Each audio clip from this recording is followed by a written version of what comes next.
ದೂರದಿಂದಲೇ ಜೀವ ಹಿಂಡುತ್ತಿದೆ ಕಾಣದೊಂದು ಹಸ್ತ ಆ ದೇವೆ ಬಂದ ಮುಕ್ತ.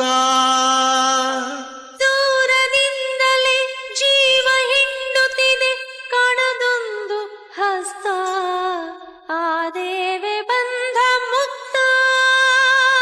ಆರು ಮೋಡ ಮಳೆಯಾಗಿ ಸುರಿದಾಗ ಕಣ್ಣ ಹನಿಗೆ ಮುಕ್ತಿ. ಮರದ ಹಕ್ಕಿ ಮರಿರೆಕ್ಕೆ ಬೀಸಿದರೆ ಅದರ ಗರಿಗೆ ಮುಕ್ತಿ. ಎದೆಯ ನೋವು ಹಾಳಾಗಿ ಹೊಮ್ಮಿದರೆ ಭಾವಕ್ಕೆ ಬಂದ ಮುಕ್ತಿ.